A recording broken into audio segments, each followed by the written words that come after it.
Namaste, greetings dear viewers. We are glad to see you today with us on the Latra TV channel at the International Round Table, the purpose of which is to reveal even more deeply the topics raised at the online conference Global Crisis. This already affects everyone, which took place on July 24, 2021. The importance of this conference is that it brought together various researchers, scientists, politicians, businessmen, professors to honestly tell the world about the problems that we are facing today, in many cases without even realizing it. These are issues related to the development and implementation of artificial intelligence, the environmental crisis, and most importantly, the real causes and consequences of climate change that were announced. The uniqueness of this conference is that it was organized by volunteers of the international public movement ALLATRA from all over the world. It was simultaneously translated into 72 languages of the world, and this was also done by volunteers, thanks to a common understanding of the need for people to hear the information in their own language in all corners of the planet. The central theme of today's International Roundtable is the climate threat. Let's welcome our distinguished guests. I'm happy to present to you Professor Rachana Chakraborty from India, educator, writer, blogger, educational counselor, motivational speaker, and social activist. Olga Simpson from USA, construction engineer. Akansha Singh from Qatar, head corporate communication. Nishant Batkal from India, filmmaker. And Jonathan Rivat from Netherlands, strategic sales development manager. And before we start, let's watch a video from the conference Global Crisis. This already affects everyone.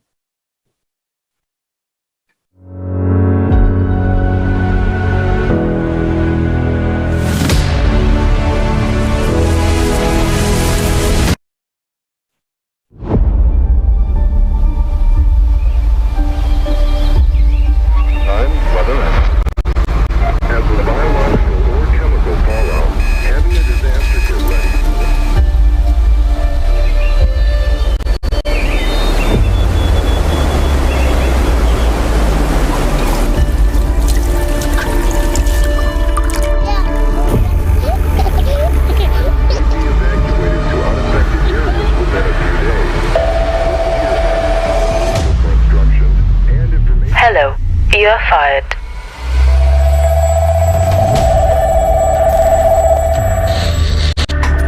There has been a tremendous technical breakthrough in the world.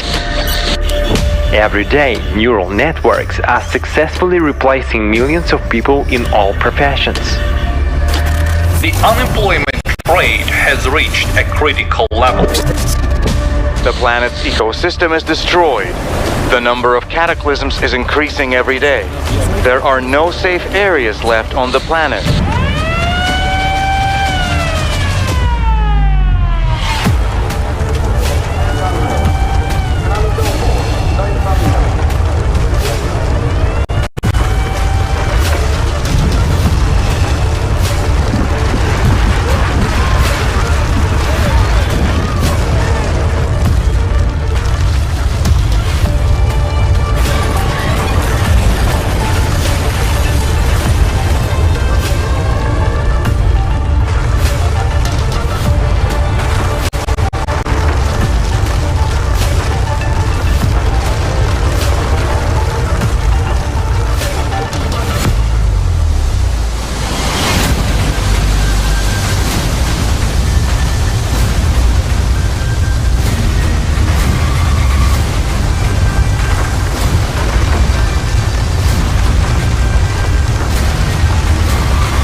It's already happening. But there is still a chance. to change everything.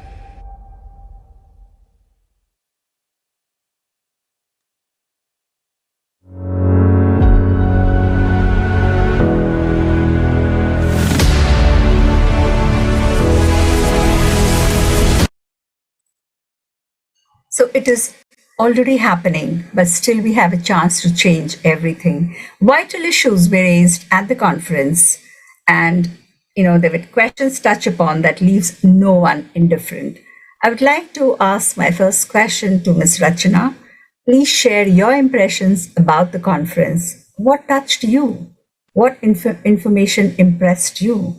And the importance of topics raised at the conference. Over to you, Ms. Rachana. Thank you, Kusum, for that question. Yes, the conference was very comprehensive, and it has just blowed off some of the most important topics, which is really an eye-opener for the humanity. I think we all got the answers to the most important things of life. The issues is not about the evaporating of the resources which we see, but it is about the willingness in the system to make the best use of it. And the keywords which I had learned by listening to the conference is that there were some words like collaborations. We need to come together as a people. And when we come together as a people, we look at what is going on in the society and globally. And then the second key takeaway for me was that the time for action is not far away, not to ponder right now. The time for action is right now, just now. We just need to make the changes very quickly. The earth will evolve very quickly with us or without us. We are absolutely at the edge of the cliff. The information leading to awareness is really everything. So that's why we need programs or conferences like this, which is a key element, and to orient and to bring up a creative world. These sort of conferences is making or getting connected to the public that the time for action is right now. To come together and to heal the world, to make it a sustainable place to live in. So that was my takeaway. And one more thing which I just want to include here is that we had seen that this conference had involved so many minds together, making them a different angle, thinking into a positive aspect. It had affected me too, because when I saw the details, every single bit of the conference, which was highlighting so many things which we all knew about it, but we were not acting. We just went on looking, we just went on gathering knowledge.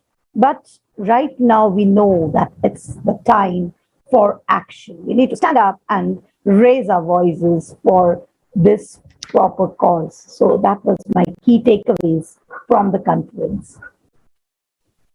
Thank you very much, Professor Rachana. I think that all of us here today agree with you that it is really very, very important to know such information that concerns every one of us, and it's really important to start acting just right now. Yes, and I would like to ask Olga Simpson from USA, what impressions do you have from this conference? What touched you mostly?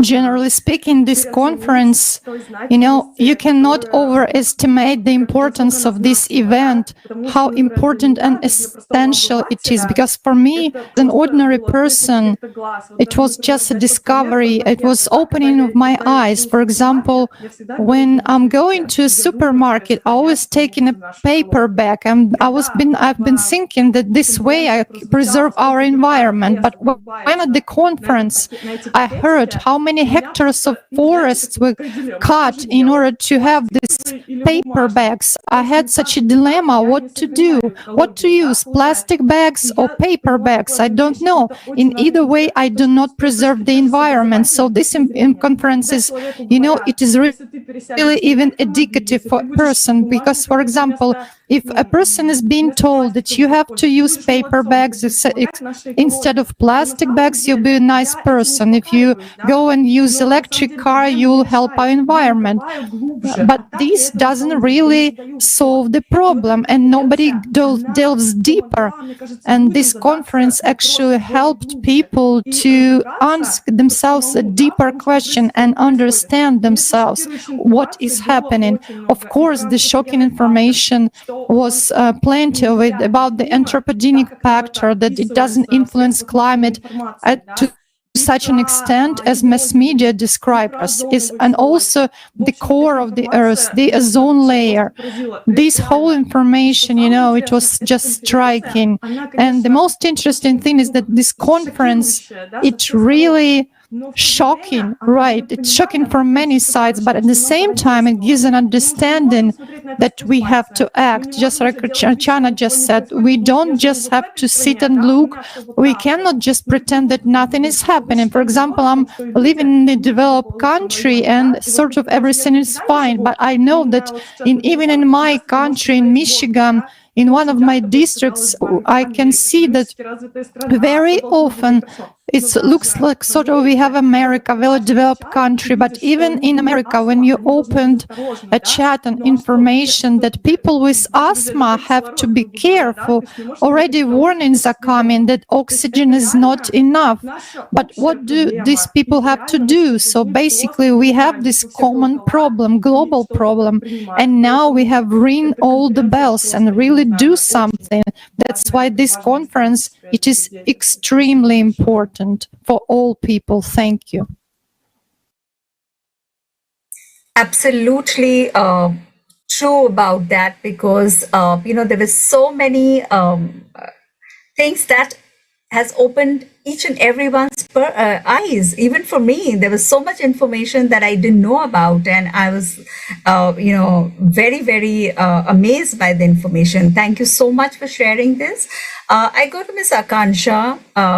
Can you share your impressions about the conference? What has touched you and the importance of the topics raised at the conference? Over to you, Ms. Akansha. Thank you, Mrs. Kanwar. First of all, it was amazing for me to hear and see that we don't need to be an expert to make change happen or to be part of a forum or a community, that is actively discussing or trying to bring about actionable changes. So for me, I have been interested or passionate or, making small changes like avoiding single-use plastic, etc., for the past, say, 5 or 6 years. But I never thought that, there would be a time where I would be qualified enough to sit and discuss what I think in front of amazing people like all of you all over here. But that's what the conference has shown me, that, all we need is actually a voice for change to happen. All we need is united words. And that is what is going to bring about change. The conference touched upon many topics, consumerism for one. Yes, of course, the pandemic has changed consumerism as we know it. We all think we're becoming ethical consumers. We are buying better. We're buying eco-friendly. But is that really a solution? Is eco-friendly also not another consumerist propaganda? When the goal should be to reduce waste, we are buying eco-friendly plastic, which also is waste because it still takes 7 years to decompose, albeit is lesser than what traditional plastic would take, but it's still 7 years more of load that the earth is going to have to deal with, because now we feel that it's okay to buy eco-friendly plastic. So maybe initially we would buy garbage bags by 20 per month. But now because we somewhere feel that, it's eco-friendly, it's all right, maybe we'll buy 40. And we think it's justified. We think, we're ethical consumers, but that's not true. That's it's not being marketed saying that your eco-friendly plastic is putting 7 years. Every garbage bag you use, every eco-friendly plastic spoon you're eating is adding up to 7 years, maybe 7,000 years of decomposing load on Mother Earth, and she's suffering anyways so much. I mean, anyways, like it was mentioned here, trees are getting slashed for paper bags, which is also a better alternative to plastic. But is it?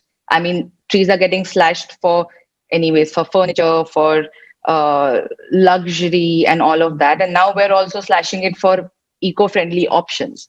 So I think what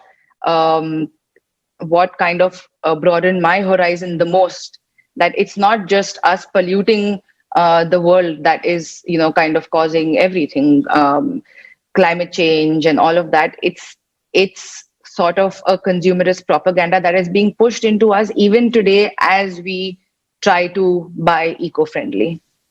Also, as Mrs. Rachna said, I mean, it's the time is now, and we know it's nice to see that we can get together and discuss ways to create change, because only if today is used in discussion, it's that tomorrow can be probably brighter for the coming generations, for us, for life even beyond mankind, because there is so much that nature has apart from us. We are a mere component. There is so much more life, and they also deserve a much better earth than what we are giving it right now.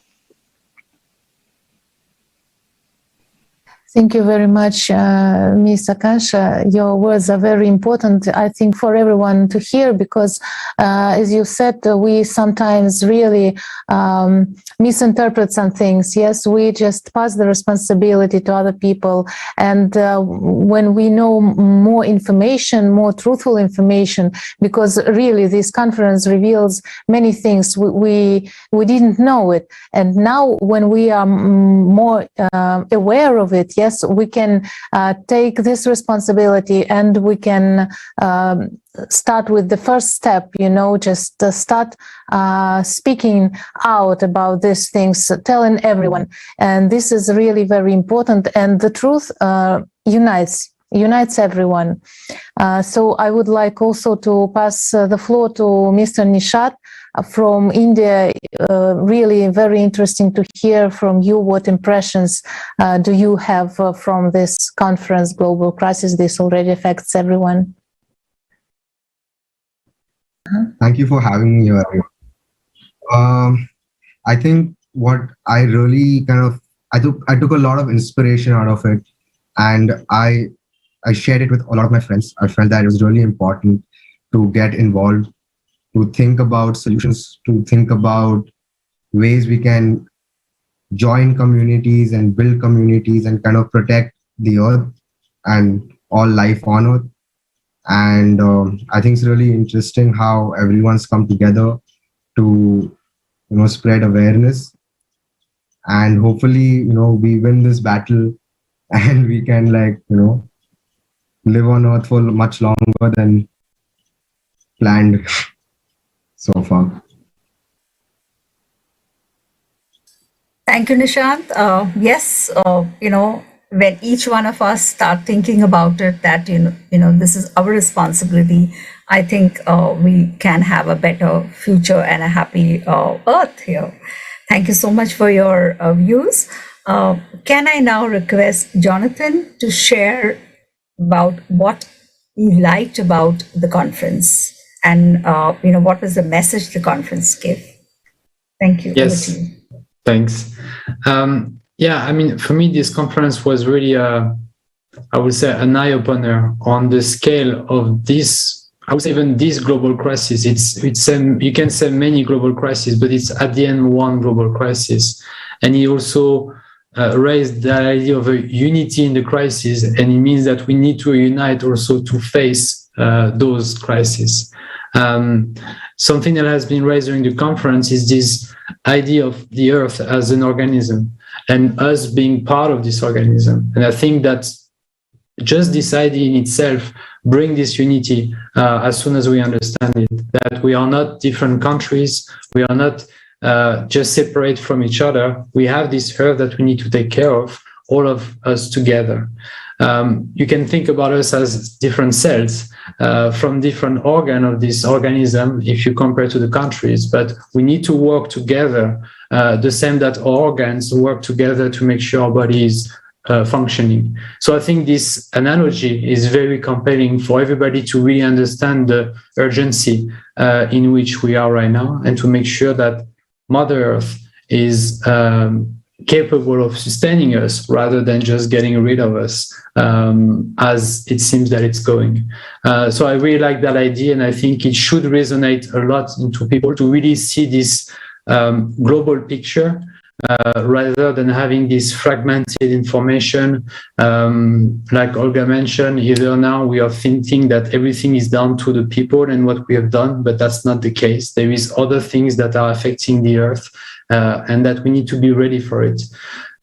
So overall, this idea that the conference brought about a general understanding and this global picture really helps me, and hopefully helps many people to really get engaged, because they finally understood the urgency of the situation. Yes, thank you, Jonathan.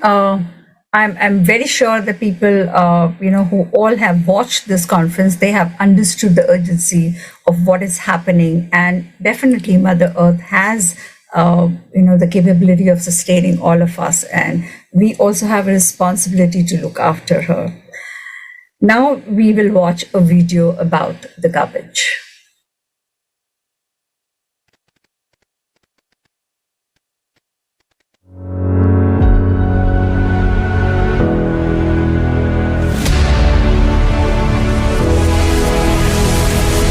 (2021) 6,885,900 kilograms of plastic thrown into the ocean.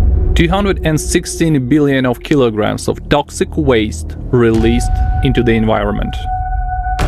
23 billion 250 million metric tons of carbon dioxide released into the atmosphere. Our beautiful planet. It could have been a real paradise. An ideal place for human, animal, and plant life. But we turned it into a garbage dump. The air, the water, the earth, everything is poisoned. Back in the 5th century BC in Athens, a first known edict was issued, forbidding dumping of garbage in the streets and ordering garbage collectors to dump waste no closer than 1,000 double steps, about 1 mile from the town. Just like 2,500 years ago, dumping in landfills remains one of the main methods of waste disposal. Have you noticed how far our technology has evolved? Every minute, 1 million plastic bottles are sold around the world, which is 20,000 bottles per second, and only about 9% of them are recycled. One plastic bottle takes 450 years to decompose. In Beijing, there is no more room for garbage in landfills. In the past decade, 14 landfills around New York City have been filled up to the limits. The Ghazipur landfill in India is as high as the Taj Mahal. Its height is approximately 73 meters and it occupies a space of 40 football fields. The Ghazipur landfill was even equipped with warning lights so that planes or helicopters would not accidentally hit it. At the same time, Russian landfills occupy 4 million hectares. This equals the area of the Netherlands or Switzerland. The waste material decomposes there, emitting methane and other chemicals, permanently poisoning the soil and air and contributing to the greenhouse effect. The landfill gas gets into the groundwater and then into the water bodies, from which drinking water is taken. Incineration of waste materials leads to the release of dangerous gases containing toxic heavy metals, cadmium, mercury, and plumbo. Entering the human body, they affect the blood and nervous systems. create risks of genetic defects, and promote the development of cancer. The new report of the Children's Fund UNICEF says that around 1 in 3 children, up to 800 million globally, have extra high lead levels in their blood, which can cause intellectual impairment and even death. 1 truck of plastic is dumped into the ocean every minute. This is expected to increase to 2 per minute by 2030 and 4 per minute by 2050. By 2050, this could mean there will be more plastic than fish in the world's oceans. And it forms vast islands of up to 16 million square kilometers. This corresponds to the size of Europe, India, and Mexico combined. Garbage was found even at the bottom of the Mariana Trench, namely 3,500 man-made objects. Ocean plastic is pernicious to all its inhabitants. For example, on the coast of Spain, a dead sperm whale was found. Its stomach contained 29 kilograms of plastic, which resulted in the mammal's death. All this shows how terrible the consequences of global pollution are. Millions of living organisms are suffering and dying right now because of our irresponsibility. Food chains are broken, whole species are on the verge of extinction, and all of this will eventually affect us. A team of researchers from the University of Tasmania found microplastics even in the ice layers of the coast of Antarctica. Previous studies have shown that microplastics in ice lead to its rapid melting due to heat absorption. Unfortunately, not only the Earth and its entire biosphere has suffered at our hands, but so has space. Scientists have estimated that there are currently about 128 million pieces of space debris that are 1 millimeter across or larger. The speed of these particles can be enormous, up to 14 kilometers per second. They can penetrate the protective cover of satellites and orbiting stations. As a result, 3,000 satellites have already failed and have become junk themselves. Such incidents could cause a cascade of collisions and breakdowns in orbit.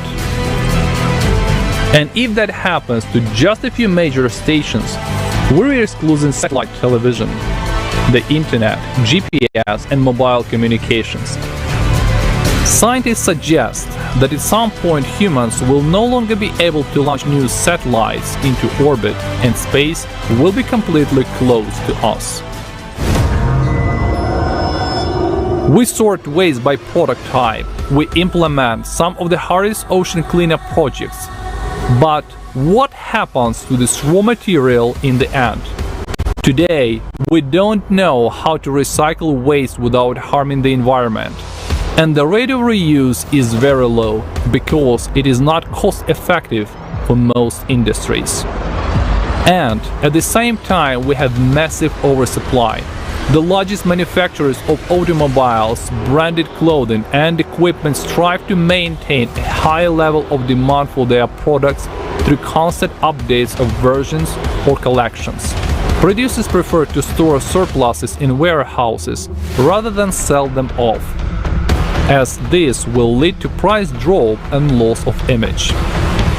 In order to force consumers to buy more and more new products, manufacturers began to deliberately produce products with a limited lifetime. Have you noticed that products made 20 or 30 years ago are much more reliable? Have we really lost the ability to make high-quality products? No, it's just not profitable anymore.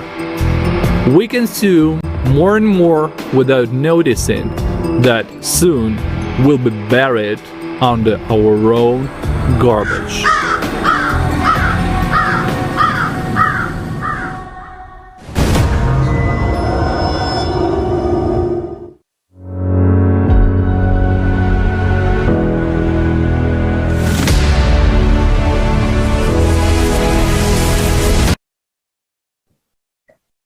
So this is a sad truth that we've just view in this video. This is the truth about how we really live today on our planet, which is our own home, which is our only home. And we can see that, as it is said, we're just burying ourselves under all this garbage. We are contaminating, we are destroying our planet ourselves. And this is the question, not just to, as we already said, that it's not just to stop buying some plastic bottles, bags, and so on. It is the thing that we should really be aware of and start to act globally. We should choose another format of our society, because we see that the reason of all this mountains of garbage is our format of consumerism. So I would like to ask dear Professor Rachana, what do you think about it? And to what extent do we humans ourselves worsen the state of our planet today? And how does this affect us?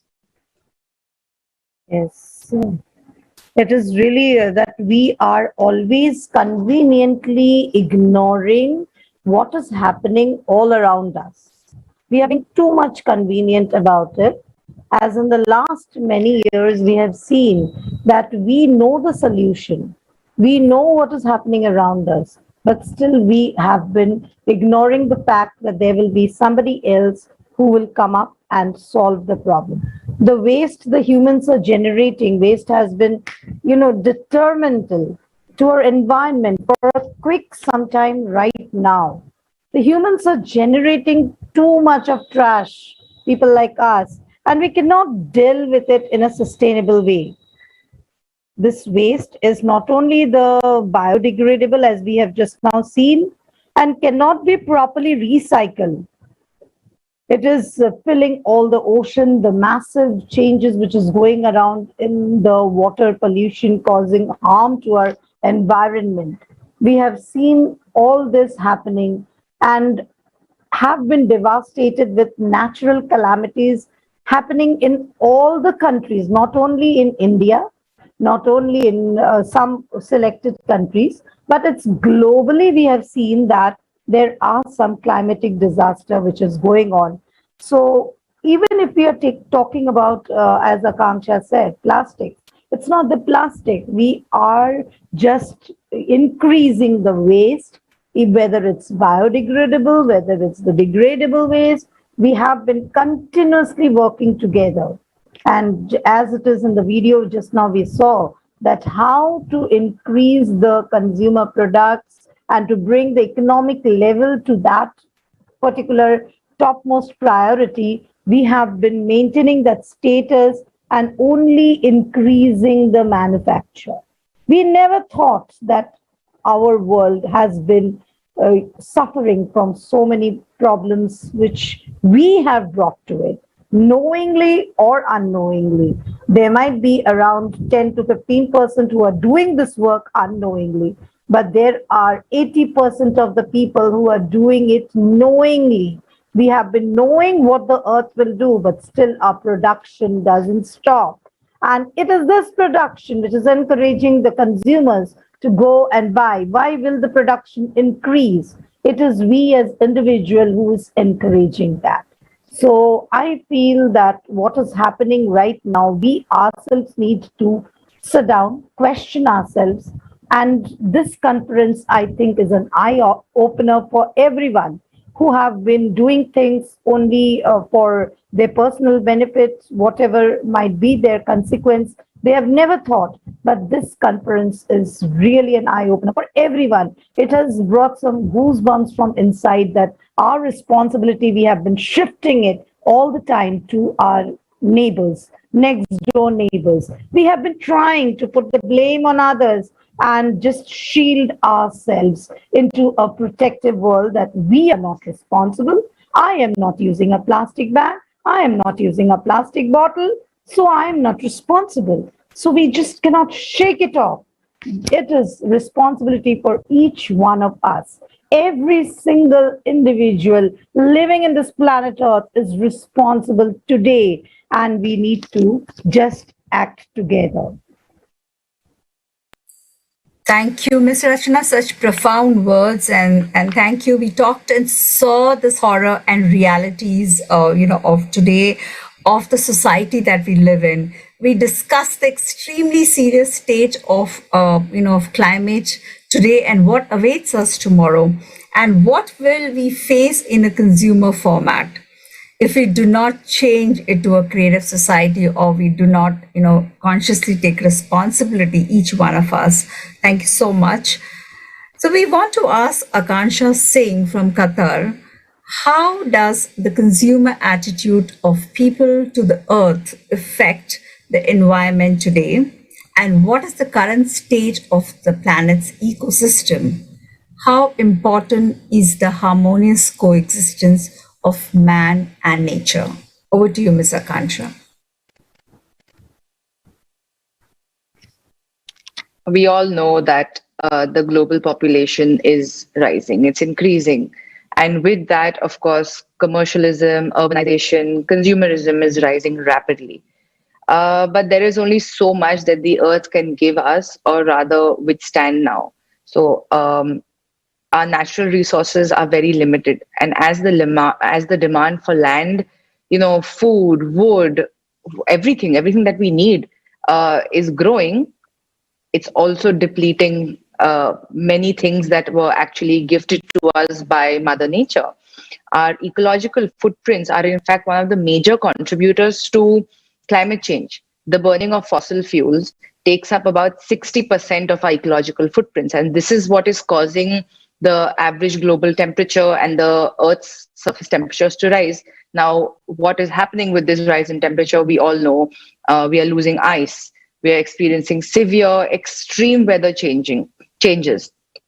So having said that, climate change is affecting our available resources. Of course, agricultural productivity. So we are facing drought, we're facing water shortage. We are creating a climate change that is contributing to ecological depletion. Both ecological depletion and climate change are human-induced. We are major contributors with increasing carbon footprints, greenhouse gas emissions, fuel consumption, cutting down our forests, polluting the oceans. Everything that I've just said is all connected, be it climate change, consumerism, humans. It's all connected. We're all connected because we delve on planet Earth. We are connected into this massive macrocosm, into the grand scheme of this ecosystem, which we have ceased to respect over the past few years. According to a study conducted by PwC, in the next decade, the demands of global population are set to increase by 35% in food, by 40% in water consumption, and by 50% in energy. Now we're talking about 10 years down the line. To be honest, if you ask me, I'm unsure about what next year is going to show me, let alone how are we going to sustain a 40% increase in water consumption when we are already facing so many dry spells. I mean, what's going to happen to mankind then? And each of these things, be it food, be it water, be it energy, it's important in healthcare, in education. All of these three factors come into a healthy lifestyle for thriving mankind. And as I said earlier, our resources are not finite. The Earth's natural resources are limited. So what happens when we used up all our natural reserves? It's important to remember that for mankind to flourish, nature has to flourish. And for that, we have to maintain a balanced ecosystem. So how do we have a prosperous, balanced ecosystem where mankind and nature progress together? It's for me, it's a sustainable coexistence. Now, when I say coexistence, it's not just coexisting with human life. It's beyond that. Every organism on Earth plays its role in balancing out the ecosystem. The forests, the farms, oceans, every other natural asset has been co-created and kept alive by life. And when I say life, I don't mean just human life. But I mean, having said that, we all tend to go back and say, even right now when I'm talking, or when we're all saying that, oh, we are throwing trash, we are doing this. But to be honest, I don't think mankind is the problem. I mean, currently we are stuck in a rut of power play. Of course, the root cause of all depletion and climate change and the crisis is urbanization and mass commercialization, which is all our goal setting, the intention of our goal setting, our progress the root cause of ecological depletion is urbanization and mass commercialization. So rapidly rising demands and increasing consumerism, there comes a time when humans coexisted with nature. And that era, so I'm talking about my grandparents, your grandparents, I'm talking about our ancestors, when this wasn't the world that they used to live in. They had cleaner air, they had pure water, they had good quality food. They didn't have to, go and spend a lot of money on organic food because all their food was organic. And they did coexist with everything around them. Today the world is governed by tangible parameters, like making profit, buying a house, earning money. It doesn't matter who they have to step or who we have to step over for to get to kind of attain all of these luxuries, or in fact necessities nowadays. Be it slashing down forests or trashing the oceans, we are stampeding all over the gift of life that we have been given by nature. And coexistence for me means valuing that gift of life, respecting nature. Now that doesn't mean that we need to stop doing things that we love. We don't need to turn vegan or cycle to work. I mean, there are people who are doing that, and that is amazing. But personally, I think that is too big a step for me to do, even for me to do personally. So I'm not going to kind of promote that. But I mean that everything available needs to be ethically consumed and used consciously, like our previous generations did. For example, my grandparents honored every morsel of food. So right from the peel of the mango to the seed of the mango was consumed in many, many ways. So, even if we started following some of those age-old strategies to reduce waste, we will be helping the earth a great deal. As they say, waste not, want not. We can't become zero waste in one day, but reducing waste is also helpful. Having said that, if we can unite the yesteryear's philosophies and their lifestyles with technology that this digital decade has given us, we can create a really powerful change. So I'm currently working with a digital logistics company. So one of the topics that we talk about is how logistics is one of the major contributors of carbon footprints in the world. One of the causes are empty miles. So for example, when trucks or carriers like ships, they deliver a shipment, most of the times they are currently coming back empty. So when that happens, nor is any human being making any profit from this, nor it's not fruitful for anybody. You're wasting fuel, you're wasting energy, you're wasting time. So these are called empty miles. And that is one of the major contributors to increasing emissions. So nowadays you have predictive analysis and intelligence-based smart logistics tools that can greatly reduce empty miles in the supply chain. And small steps like this, I'm saying small, but logistics industry is massive. So if even 80% of logistics providers start adopting these kind of practices and technologies eventually, as they are digitally transforming, it will contribute to overall environmental betterment. So for me, I think it's a combination of our age-old principles that we were blessed with as human beings, and combining that with this extremely intelligent era. Thank you very much, Akansha. This is the right words that you've mentioned, that we should be really more conscious about our consumption. Yes, we should find solutions to all these factors that affects our planet, ourselves. Yes, we really have lots of problems now, and the state of the earth is bad, really. And the importance, I just wanted to say about and mention also one more time about the importance of this conference that we held on 24th of July, Global Crisis. This already affects everyone.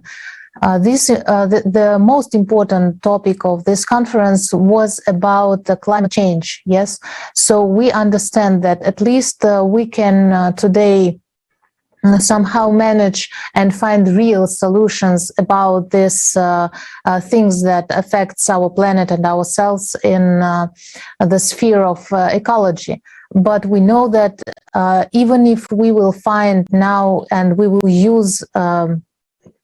use also consciously our technologies to manage these factors, but we still have the problem about which is related to climate change, because climate change is the thing that is happening now, and the situation will be even worse, and we should be really prepared for this. And it means we should be united, because right now there are things that we can't change with our technologies, with no money, and nothing can solve the problem of climate change. Only we united as a humanity can find solutions to really to get from this problem, from this situation with let's say with like people,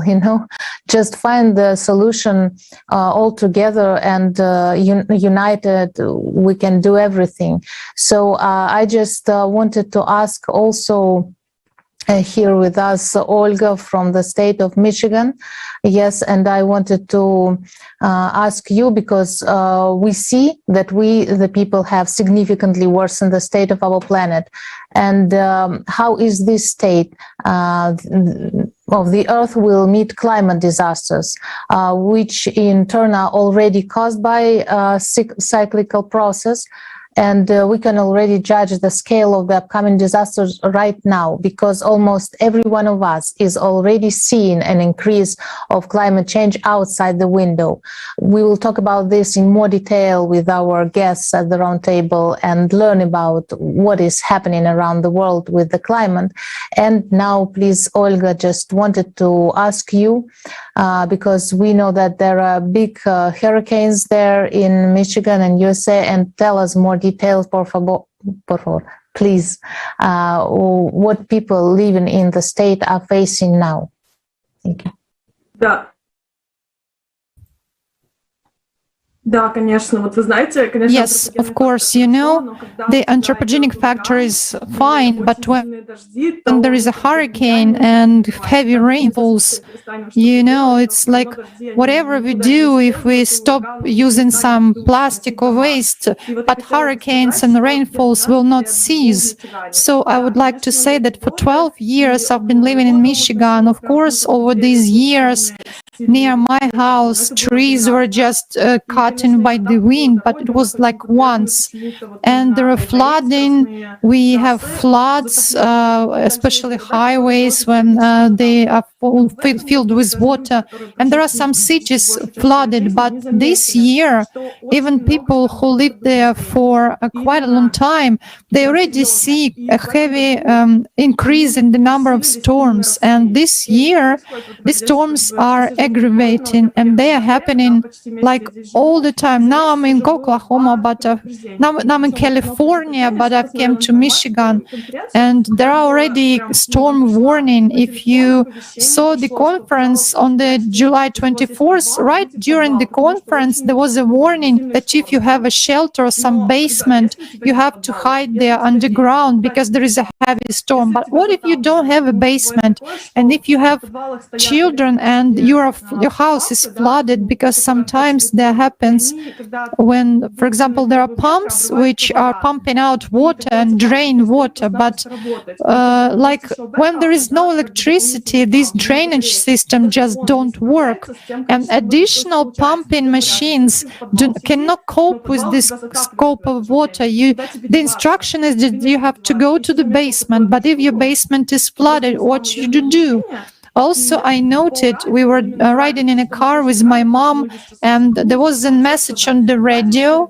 We were listening to some music, but then there was a message to be careful in the county where we live in, because I never noticed, but they said that in this city they will be at this time, at that time, so they know precisely at what time the storm will to your place. But actually you won't be able to prepare for a flood or a hurricane within 10 minutes, because when there is flood, everything is filled with water and you just cannot be saved. But it's very interesting that the warning didn't come to my phone. There was no alarm.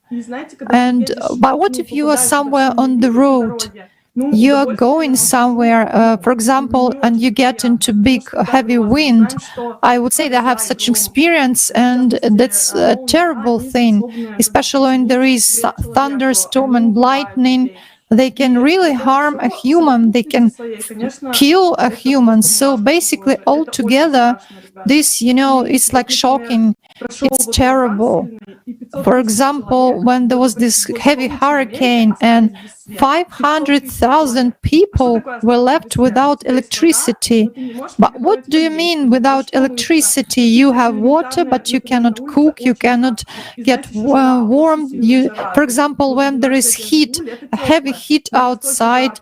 I've been living here for 12 years, but now summer is very hot and humid. And for example, if you have problems on some respiratory diseases, you have problems with breathing, or you have asthma or other disorders, and it turns out that a person can go to his relatives. It's very nice, but sometimes you don't have relatives, you just don't have anywhere to go. For children, but you cannot go there because you don't have a generator, you don't have electricity. Who can you help? Of course, it's wonderful when we see how neighbors help each other, but it's such a terrible situation when within 5 minutes you ride near houses where there are no roofs and there are fallen trees. You think, of course, first thought comes about yourself, like, oh wow, great, it's not with me. But then you think, what happens to you? Climate is changing drastically, and these natural disasters are quite severe. That's why I would like to say these 500,000 people who were left in Michigan without electricity, it's terrible, because when we, for example, filed a request what time they will have our electricity back, and 4 days, it took them 4 days to restore the electric power supply.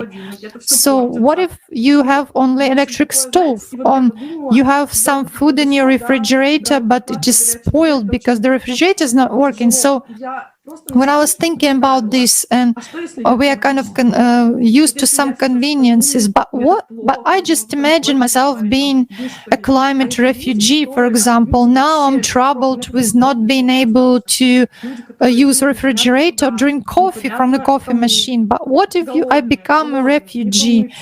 People who are hungry, without water, cannot wash themselves, they cannot have food, they just walk somewhere, do not wear. So I'm urging you, we have to build the creative society as soon as possible, because I've understood for myself that no one is secured against anything in this life. In California, where I'm living right now, there are earthquakes and fires all around. And for example, when we were interviewing in the streets, California residents who've been living for several decades, they said that fires are terribly increasing. It is terrifying when this fire reaches you and you see that you cannot do anything. Like, for example, I've seen a house where there is nothing, just a burnt out place, because a person was just left without home and nobody could help him. It's lucky if he and his family are alive with the documents, but sometimes the refugees can have to escape even without any documents, and this is horrible. It's just horrible. I think that we are extremely vitally, it's necessary for us to notify as many people as possible, to notify them what what is happening in our world, and that no one is secured against climate cataclysm. This is terrible, really terrible. And I think that we have to put all our efforts to make as many people know about the conference, which will take on December 4th, Global Crisis, Time for the Truth, because we see that the truth which was voiced at the previous conference, it really touched the depths of people's hearts. It urged people to act and, at least to ponder, to start thinking and then acting. But this conference, which will take place on December 4, it will even be broader and it will expand on everything that is happening with climate and environment. So I think that I would like to say that it's my duty, my real duty and responsibility to notify the entire humanity. Otherwise, I won't sleep peacefully with my conscience. Thank you very much. Thank you so much, Olga. That was, actually, none of us will sleep, will have a good night's sleep if we are not going to take our responsibility seriously. So you tell us the situation with the climate in Michigan, and you're sitting without light for 4 days and 4 nights, and understanding the importance of covering the topic of climate. And also now you've become social active and organizing people and telling them about the conference on December 4th. Thank you. And also telling them about the current climate situation. Thank you so much for such vital information. Jonathan, we would like to ask you, could you tell us and share information about climate situation in your country and your general understanding of people's readiness for disasters? Could you talk and share about the climate situation in your country, and their preparedness to face cataclysms? Yes, of course. Thank you. So yes, I would like to give a little bit of more information about the country where I live. So I live in the Netherlands, in Europe, and just to give you an understanding about the country, it has been built on water. Actually, 2,000 years ago, it was a place with only water and wetland. So it means that 1/3 of the Netherlands actually lies below sea level. So with the lowest point actually at almost 7 meters below the sea level. So that gives you an understanding of the dangerosity regarding flooding. So it also means that 2/3 of the country is actually prone to flooding. So let me share a little bit of historical facts showing that, unfortunately, as we can also see now, it seems that only disasters are needed to make people starting acting and change. In early 1953, when the North Sea broke through the protections, it floats more than 2,000 square kilometers of land and killed 1,835 people overnight in the Netherlands. So these disasters really pushed people to stand up and take responsibilities to change.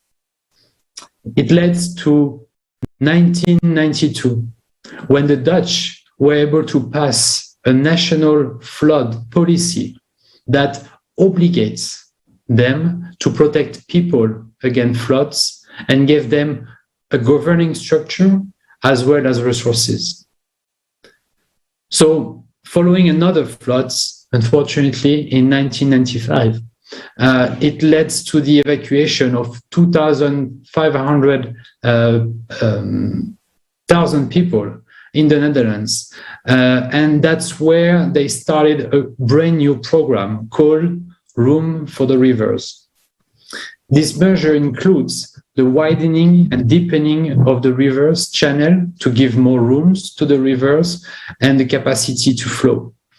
By moving people away, also taking agricultural lands and making them temporarily available when there is floods events. In addition, a high level of protection from dams, dikes, and levees and really complex and efficient evacuation plans to make sure that peoples can be moved to same places, to safe places. In addition, buildings, more walls and dikes, the Dutch also began to apply a more long-term and holistic perspective about flooding that factored actually in scientific data the changing climate. So to give you an example of the innovation project, there is an enormous park in the north of Rotterdam, and it's actually currently a rowing facilities, but it can hold actually a lot of water due to rain events or from a flood from a coming river. So also there is a concept of multi-usage in the city where a simple parking garage underground can be used as a storage for water in rain events. So may lose the cars inside the parking, but you will definitely save a lot by having this water condensed in that parking lot. We can also use the canals, a lot of canals in the Netherlands, where the sidewalk can actually be flooded without damaging anything around the city. So all of those different innovation that unfortunately happened after such impacting floods happened in the Netherlands, it brought us to actually not that long ago, while the Meuse River, which is a river that's flows in France, Belgium, the Netherlands, Germany, reached a record high level recently. It was actually the week before the conference. But the scales of the destruction in the Netherlands were not the same as seen anywhere else. One key reason is that the Netherlands was able to cope with the large amount of water moving through this river system during the recent flooding. And it's due to a lot of efforts and investment that has gone into improving the country flood defense in recent years. So in other words, we can expect that our city will flood, unfortunately. It will cost a lot of money, but more important than material damage, we will lose people's lives. So the question is, last few weeks, a lot of structures have been permanently damaged, and we need to seriously reconstruct or to be completely rebuilt. So the question is, should we build back the same way and in the same location? If we do not change, it will happen again. But if we do change and we use this as an opportunity to build better cities, better water system, and collaborating not only within the cities, but within the region, across borders, then we have a chance to build a better future as a result. So it is really necessary to prepare for more of such events, unfortunately. Thus, we need to unite and put our efforts together, because we can really transform ourselves and change our world for a better place. But we need to act. Thank you. Thank you very much, Jonathan. All these stories that we've heard from all of you are very, very important to know, because actually, as Olga also said, that when you don't face these climate disasters, you just always will be thinking that it is somewhere else. It won't be with you. It doesn't happen in here, but you never know when it will be in your city, in your house. Yes, and when you are hearing from this information from the people who've experienced this, you know that actually you see that these are the same people as you. There's no difference between us. Surely, when we are talking about climate change, there's no difference. Climate is everywhere, and these changes are everywhere. And so you never know who will be next in facing some climate disaster. So really, Jonathan, as you are saying it's important for us today to build a creative society and to inform every person on this planet about this serious climate situation, and about so that every person could think about the role of each of us in this process. And I would like to ask Akansha, what do you think about, how do you envision creative society, and what do you think we could do to build a creative society in the shortest possible time, given the seriousness of the situation with climate and ecology? To create my definition of an ideal society, what our definition of an ideal co-creative society, we would have to kind of unlearn what we've been conditioned to know, especially our generation and the very near past and the ones a little bit below us. We need to unlearn what we've kind of been conditioned, because the media has been conditioning us for years together, and now we don't know what it is that is right and what is wrong. So we need to unlearn what we've been conditioned to know. We need to relearn what we have forgotten as mankind. You know, our parameters of success need to be redefined, where it's not profit, money, success. It's kindness, equality, humanity. Those should be the milestones to creating a society that coexists ethically. So the first time I went scuba diving, I saw tiny marine creatures, you know, very casually moving in and out of the mouth of a moray eel. Now, if you've seen a moray eel, it looks like a very terrifying creature, but it's harmless and very beautiful as well. But these tiny fish are like, you know, going in and out of his mouth, and he's not doing anything to them. So, you know, how come, I kept thinking, how come the eel isn't eating the tiny fish? And that's when I truly understood symbiosis.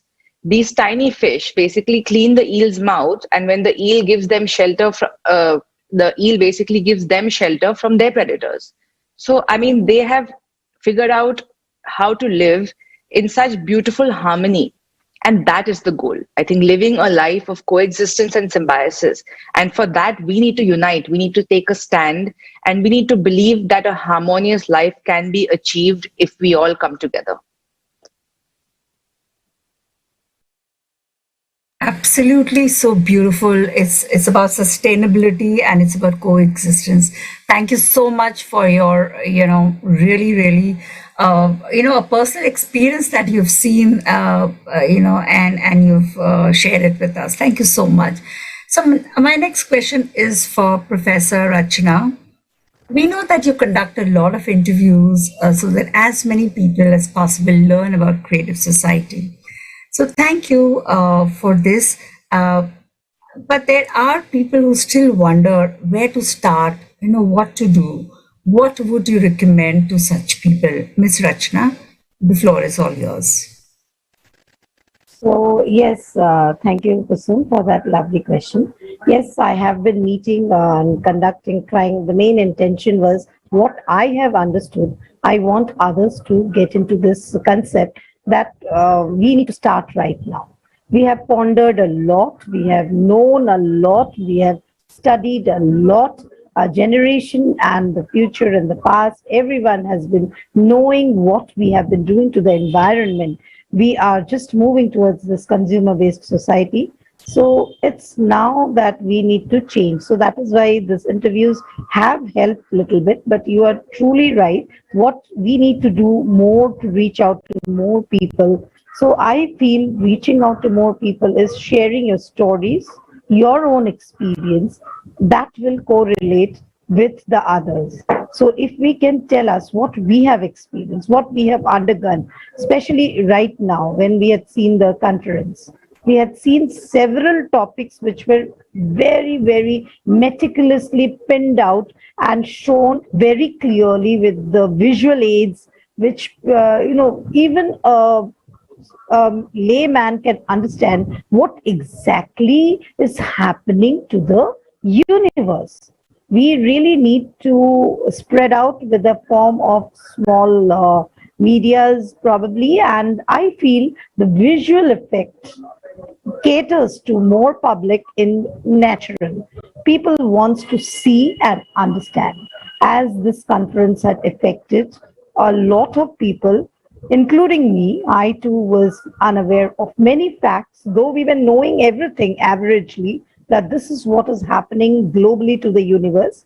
But then some facts was disclosed very, very minutely. So I feel right now, Kusum, that we need to keep this visual effect, or with the help of visual aids, we need to reach out to more and more public.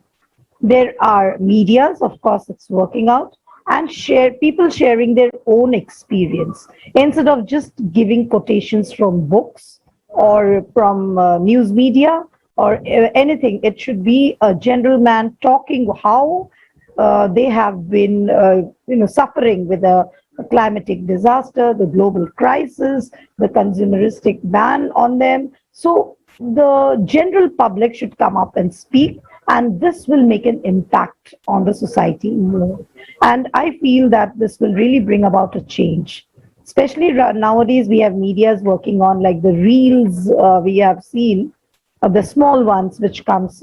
So probably that can make an impact. We can show some climatic changes there, and where the people can get connected with that, they will see, oh my God, these are the disasters which is happening in the universe. It's not a digital effect. It's not an artificial analysis which has been thrown. This has really been happening all around.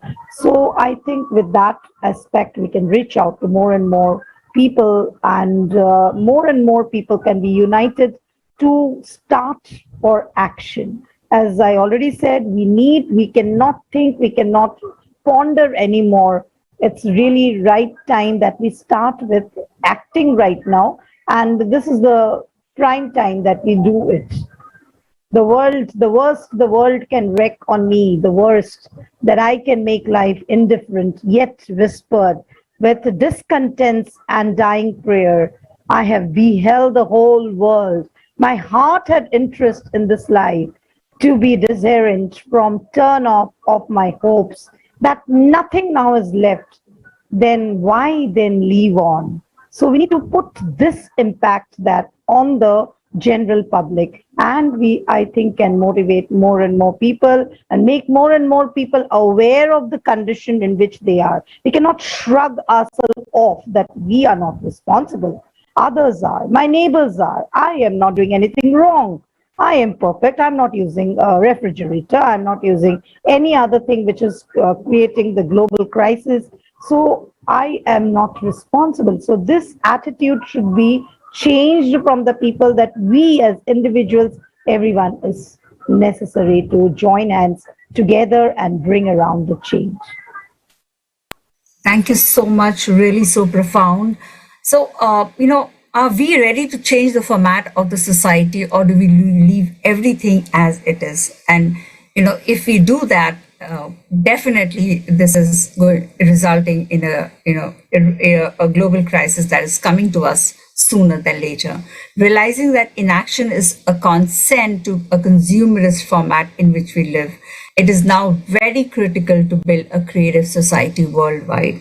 So my question for Ms. Olga is, why is a creative society the only way out? Over to you, Ms. Olga.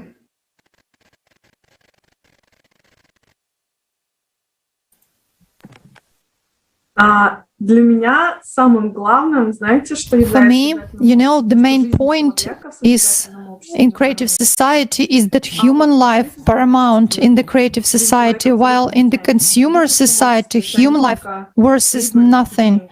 In consumer society, only money and profits have a value.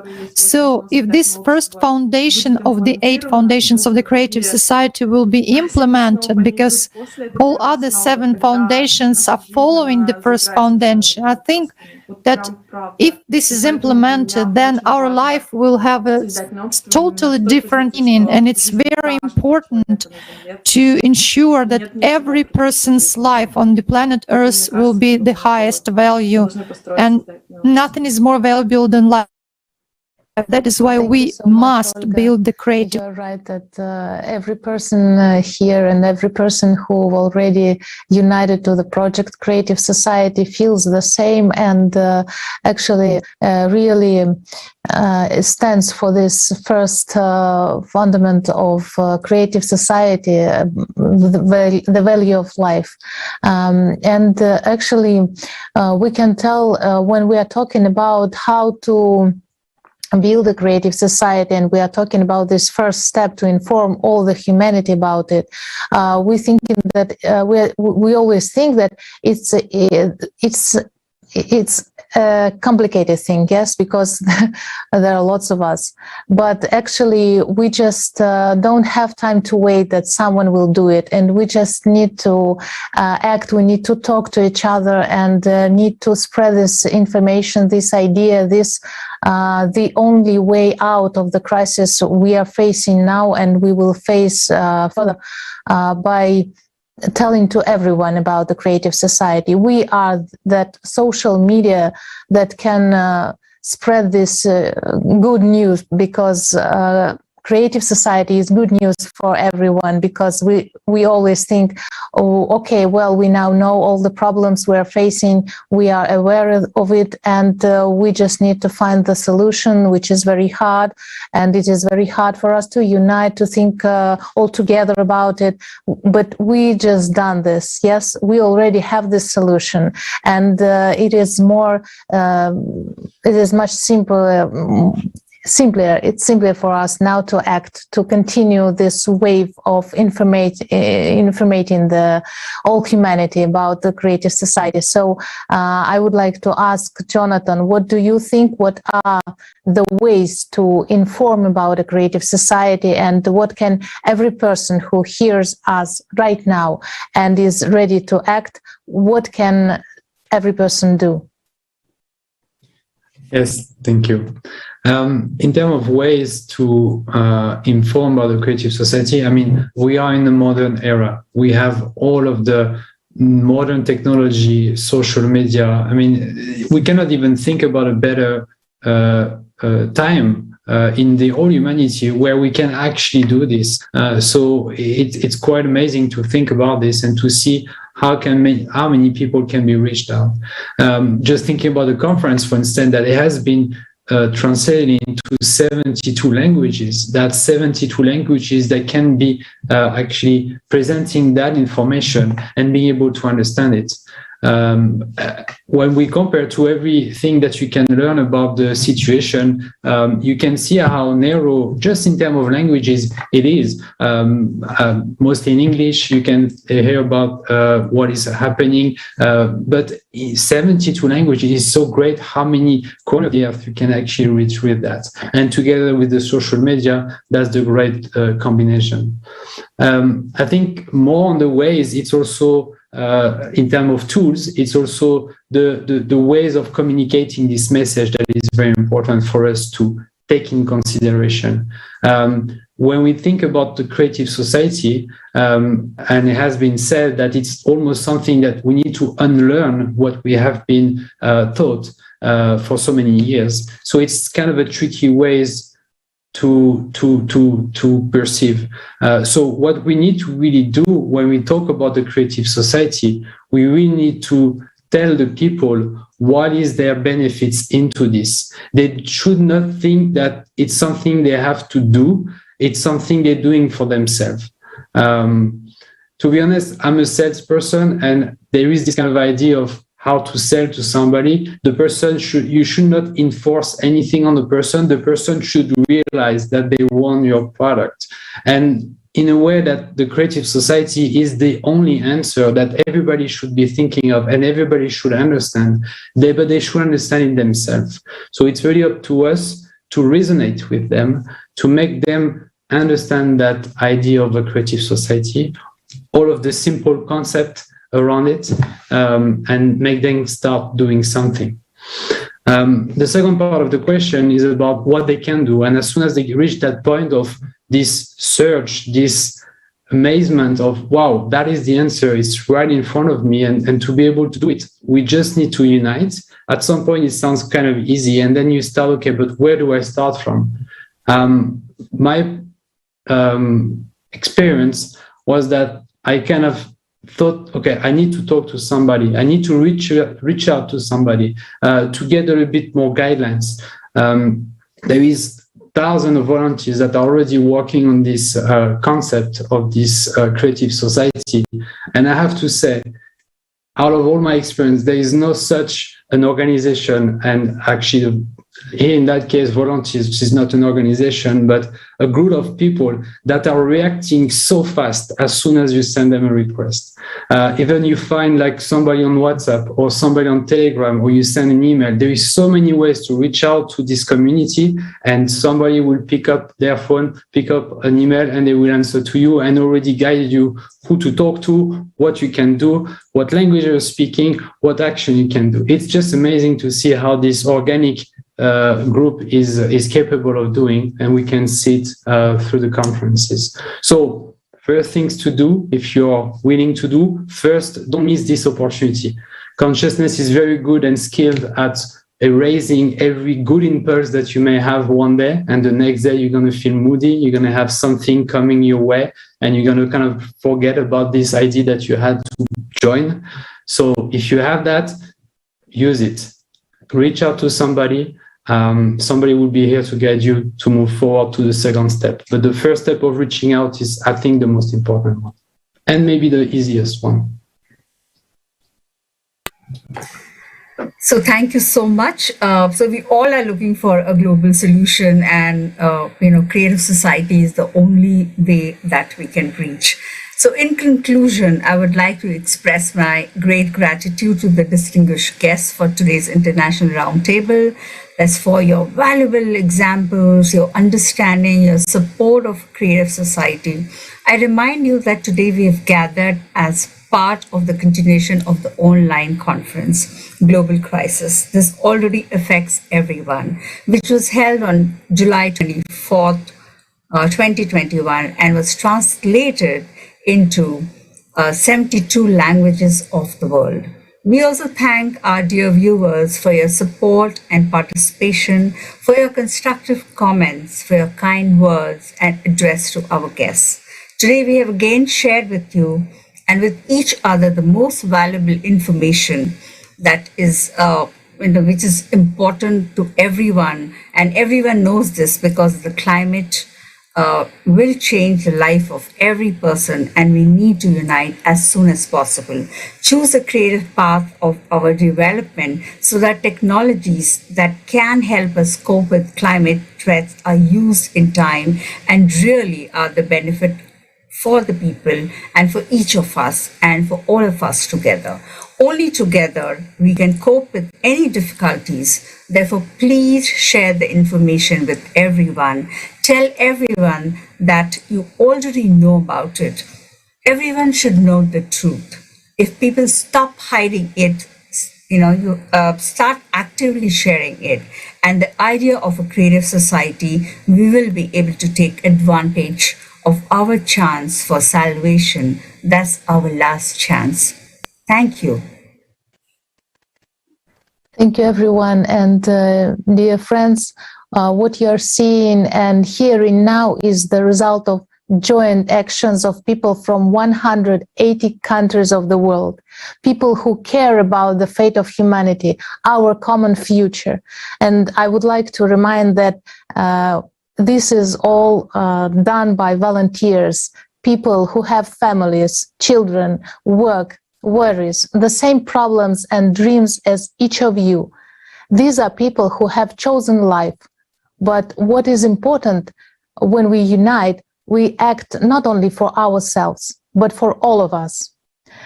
There's no benefit for us to do what we do. We will get nothing for it, except the future for us and our children.